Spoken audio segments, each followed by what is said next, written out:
Monsieur Dokolo, vous venez d'assister à la signature du manifeste ESILI, ici au siège de la FIDH à Paris. Et quelle importance accordez-vous à cet acte-là? Alors je corrige, je n'ai pas seulement assisté, j'ai aussi apposé ma signature. Je pense que c'est un acte d'une importance absolument stratégique pour le Congo. Pour la première fois, des Congolais qui n'ont pas d'ambition d'accès au pouvoir ont établi, démontré de manière scientifique, logique, au travers de ces 3 jours d'assises qu'on a eues. D'abord, premièrement, par une étude, une analyse profonde et détaillée du processus électoral qui a eu effectivement une volonté délibérée de M. Kabila de saboter les élections afin qu'elles n'aient pas lieu, comme la Constitution le prévoit, à la fin de son 2e et dernier mandat, en décembre, avant décembre 2016. Deuxièmement, nous avons eu la démonstration de l'instrumentalisation de nos institutions, pas seulement les services de sécurité avec la répression généralisée, mais également par exemple la Cour constitutionnelle qui a taillé sur mesure un nouveau statut, une espèce de légitimité artificielle pour le président Kabila qui va lui permettre de se maintenir de manière au-delà de ce que la Constitution lui autorise. Et puis troisièmement, nous avons eu la démonstration qu'il y a eu par la présentation des envoyés de la CINCO, de la Commission Justice et Paix, qu'il y a eu une volonté délibérée de violer les accords de la Saint-Sylvestre qui accordaient à M. Kabila une année supplémentaire pour organiser les élections en partant du principe très chrétien que peut-être il y aurait un malentendu et qu'il faudrait quand même accorder un bénéfice du doute à la bonne foi de M. Kabila. Donc effectivement, fort de ces constats qui ont été effectués et qui ont été étayés par des présentations très approfondies et très détaillées, nous avons établi sans doute possible que nous sommes bien dans la situation qui est identifiée dans notre Constitution à l'article 64 alinéa 1, c'est-à-dire que nous sommes en présence en RDC d'un président qui est en train d'exercer le pouvoir en violation de la Constitution de notre pays. Et ça, c'était très important que ça soit proclamé, que ça soit dit. Ça a été proclamé par des gens qui sont de la société civile, donc qui n'essayent pas d'accéder au pouvoir. Donc les autres dispositions de l'article 64, évidemment, ne sont pas applicables en l'occurrence. Mais je pense que ce qui est surtout important, c'est que nous avons vu ici une réponse citoyenne qui a été faite à l'appel de nos évêques de prendre rendez-vous avec l'histoire, de nous mettre debout pour protéger nos acquis démocratiques. Vous venez de dire que la rencontre d'aujourd'hui a réuni des Congolais qui n'ont pas l'ambition de conquérir le pouvoir. C'est bien de le dire, parce que depuis que vous apparaissez à la tête du mouvement congolais debout, il y a des commentaires dans tous sens. Quel rôle comptez-vous jouer dans le Congo-Kinshasa de demain? Vous savez, c'est difficile parce que plus je dis que je n'ai pas d'ambition politique et plus les gens trouvent ça suspect et sont persuadés qu'en fait j'affirme le contraire de ce que je dis. En l'occurrence, ce que je peux partager avec vous, c'est d'abord si j'avais voulu faire de la politique, je serais certainement dans un parti politique et je serais certainement aujourd'hui ou possiblement aujourd'hui en train d'exercer un poste de responsabilité. Première chose. Deuxième chose, la raison peut-être de mon engagement que je peux partager avec vous, et j'imagine que tous les téléspectateurs congolais peuvent comprendre ce que j'exprime. Je ne m'imaginais pas personnellement comme un Congolais membre de la diaspora qui ait réussi à faire quelque chose ailleurs, en dehors de nos frontières, qui vit dans un autre environnement, dans une situation normale. Je ne m'imaginais pas rester les bras croisés et ne rien faire alors même que notre pays est en train de basculer dans le chaos généralisé, avec un pouvoir qui instrumentalise non seulement la fragilisation de l'État, mais également toutes les instabilités qui en découlent, dont notamment des massacres et des violences terribles sur nos populations civiles.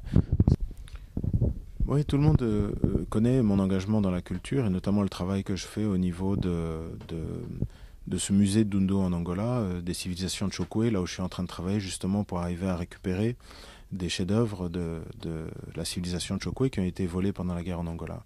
Et Dundo, c'est exactement à la frontière entre Lunda Nord et la RDC et le Kasaï. C'est l'endroit là où se trouvent justement les 30 et quelques mille réfugiés congolais. Et effectivement, moi qui suis présent à Dundo à travers ma fondation, j'ai recueilli des témoignages qui m'ont glacé le sang. Des gens avec les bras coupés, les mains coupées, les pieds coupés, des enfants 3-4 ans qui sont sortis de la brousse tout seuls, sans parents du côté angolais, des choses que vraiment je n'imaginais pas voir un jour dans ma vie. Ce qui m'a mis hors de moi, c'est le fait que pour la première fois dans notre pays, on a deux premiers ministres successifs qui viennent de cette province du Kasaï.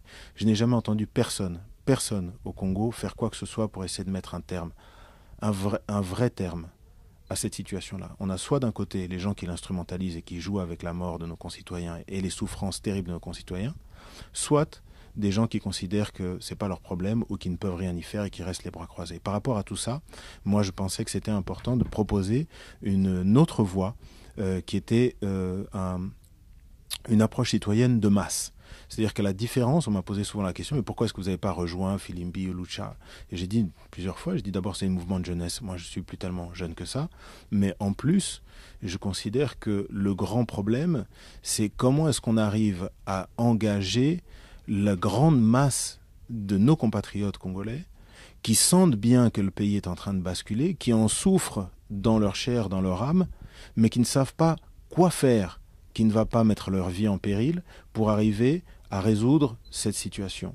Et c'est un peu ça ce que nous voulons faire, et nous nous plaçons vraiment dans la perspective de l'appel des évêques, parce que nous savons que c'est seulement tous ensemble que nous arriverons à mettre un terme dans la paix et dans le respect de nos lois. Le droit de manifester est consacré par la Constitution, et le fait qu'aujourd'hui, pour moi, l'Église catholique ait signé, les représentants, les envoyés de la Senko sont signataires de ce manifeste. Demain, on va le présenter à tous les princes de l'Église au Congo, on va le présenter à tous les politiciens, on va essayer de le présenter et le vulgariser à tous les Congolais, parce que si on n'arrive pas tous ensemble, à d'une seule voix, dans le respect de nos lois, à rappeler M. Kabila à l'ordre et à lui faire comprendre qu'il ne pourra pas gérer ce pays par défi avec sa politique de la terre brûlée qui tous les jours se traduit dans des morts, dans la diminution, dans l'émiettement de notre pays, eh bien, nous n'arriverons pas avant la fin de l'année et probablement pas dans les années à venir à retourner à l'ordre constitutionnel et à notre démocratie. Le mouvement, le manifeste Essili a des ambitions. Et quelles sont les chances que vous lui donnez pour que cela aboutisse? C'est un manifeste qui, pour moi, est le point de départ d'une nouvelle page de l'histoire de notre pays. Il ne s'agit plus maintenant de la lutte uniquement des politiques. Il ne s'agit plus de la lutte uniquement de certains mouvements citoyens ou de certains de nos compatriotes qui prenaient conscience de la gravité et de l'importance de réagir. Il s'agit maintenant réellement d'inviter tous les Congolais à adhérer pour dire stop. Et de ce point de vue-là, je ne vois pas comment il est possible qu'il y ait un échec. Car dans le pire des cas, en tout cas, ce sera une inversion du rapport de force. J'ai l'impression que nous allons assister maintenant à une situation où la peur va changer de camp. Et ça va être très important justement que les valeurs que nous portons puissent tout au long de ce chemin, qui est un chemin qui peut en effrayer certains, parce qu'effectivement, le président de la République, il est le président de la République, même s'il est illégitime. Les institutions, même si elles sont déjà dépassées et illégitimes, elles sont là, c'est rassurant, et on a toujours la peur de l'inconnu et toujours la peur du chaos. Et c'est très important que ce ne soit pas que les politiques, mais qu'il y ait aussi la société civile représentée dans sa grande diversité et l'Église catholique. Pourquoi ? Parce que nous mettons au centre de notre démarche des valeurs, des principes qui doivent présider à cette transition nécessaire vers notre ordre constitutionnel et vers une élection, et vers des élections, et en même temps qui doivent garantir que, quels que soient les modèles qui seront développés pour nous faire retourner vers cette constitution, ils seront toujours faits dans le meilleur intérêt de notre population, dans le respect de nos lois et de leur esprit, et à la fois avec des opérateurs, des acteurs qui ne sont pas intéressés par la lutte pour le pouvoir. Baudouin ? Moi, j'ai une question un peu dérangeante. Personne ne peut vous nier votre qualité de citoyen congolais. mais il se fait que vous êtes le mari de la fille du chef de l'État angolais, José Eduardo dos Santos. Je crois que vous lisez tout ce qui s'écrit sur vous. Il y en a qui voient l'ombre de l'Angola derrière vous. Que répondez-vous à tous ceux qui pensent que l'Angola voudrait faire une sorte d'OPA, comme les Rwandais avec la FDL? Que leur répondez-vous? Écoutez, je peux imaginer qu'ils puissent avoir cette perception. Cependant, moi, je me rappelle d'une époque en 97 ou 98, là où j'étais jamais allé en Angola, là où il y avait des militaires rwandais qui avaient pris le barrage d'Inga. Si je me rappelle bien, ce sont des troupes angolaises qui les ont délogés et qui les ont même rapatriés via l'Angola jusqu'au Rwanda. Et je n'ai pas vu pour si peu des Angolais qui étaient en train de gérer aux destinées du Congo. Je n'ai pas vu des Angolais être chefs d'état-major. J'ai pas vu des Angolais opérer des postes importants dans l'administration, dans l'armée, dans les services de sécurité, alors que même plus que le Rwanda, l'Angola a beaucoup de citoyens qui sont un peu, comme on appelle chez nous les bazombo, et que les autres en Angola appellent les regresados, donc les retournés. On a beaucoup de populations sur les presque 2000 km de frontières que nous avons qui sont un peu des deux côtés. Donc ça, déjà, c'est peut-être un indice qui peut mettre les gens sur la voie. De plus, croyez-moi, mon engagement et la manière dont je m'engage mettent beaucoup de gens mal à l'aise. Mais j'ai une chance. C'est qu'en Angola, ils ont la perception de ce que c'est que le combat. Le combat face à la tyrannie, ils l'ont souffert contre les Portugais, ils l'ont souffert ensuite contre les Sud-Africains.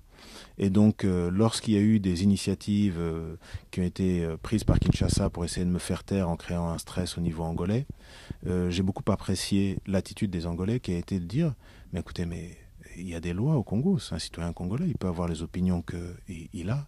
Qui sommes-nous, nous, pour lui empêcher de dire ce qu'il a à dire ?» Et dans cette perspective-là, moi, je me suis senti très à l'aise pour dire « je dois m'engager ». C'est une question de devoir sacré, patriotique. Je ne peux pas rester les bras croisés pendant que on passe toute ma population par le fil de l'épée. Vous êtes très sollicité, je vois des confrères qui sont dehors, mais avant de nous séparer, vous avez un dernier mot. Oui, ce mot, je l'adresse à tous mes compatriotes, pas seulement ceux de la diaspora, mes compatriotes qui peuvent nous suivre au Congo. Ce mot, c'est qu'il n'y a pas de fatalité. Aujourd'hui, un Congolais qui n'est pas une partie de la solution qui est en train d'être dessinée aujourd'hui à travers ce manifeste à l'appel de l'Église catholique, le Congolais qui n'est pas dans la solution, il est dans le problème. Il n'y a plus de Congolais neutres. Il n'y a plus aucun Congolais politicien, membre de la société civile, simple citoyen qui peut dire « moi je ne suis pas sûr » ou « je ne sais pas si je vais le faire ou si je vais suivre ». Là maintenant, il y a une position qui se pose, un cas de conscience à tous les Congolais. Soit vous considérez, comme nous, que M. Kabila viole la Constitution, que de ce fait il a saboté les élections et donc il est coupable de haute trahison, avec toutes les conséquences que ça implique, soit vous considérez que ça n'est pas le cas, qu'il a été de bonne volonté, que c'est un grand malentendu, qu'effectivement c'était nécessaire d'acheter des avions et fabriquer des immeubles intelligents là où Internet ne marche plus, et que à cause de ça, que c'était prioritaire de faire ça sur faire les élections. Donc ça, c'est une question, un cas de conscience qui se pose à vous tous, mes chers concitoyens. Et ce que je veux que vous sachiez, c'est qu'au-delà du fait de la réponse, dont je suis sûr que elle abondera dans notre sens. Je pense que ce qui est important, c'est que vous restiez attentifs. Vous restiez attentifs à l'appel que l'Église catholique, les mouvements citoyens et même les partis politiques ne manqueront pas de faire et que vous y répondrez parce que dans la vie d'un homme, dans l'histoire d'un pays, on n'a pas souvent l'occasion de faire quelque chose qui change vraiment l'avenir. Et ce dont il est question aujourd'hui, c'est deux choses pour le Congo. C'est la dignité des Congolais et c'est l'avenir de nos enfants. Et ça, il faut bien qu'on se rende compte qu'il y a 3-4 mois qui vont être déterminants pour tout le reste de l'histoire de notre pays. Et j'espère que tous les Congolais, chacun en son âme et conscience, trouvera le courage, le temps, l'inspiration de s'engager et de ne pas rester les bras croisés. Moi, en tout cas, c'est ce que j'ai décidé de faire dans les Congolais debout. Je me suis mis debout, je porte ma voix. Parfois, ça peut déranger, parfois, ça peut surprendre, mais en tout cas, j'ai fait le choix de ne pas rester inactif. Monsieur Dokolo, nous vous remercions. C'est moi qui vous remercie. Merci beaucoup.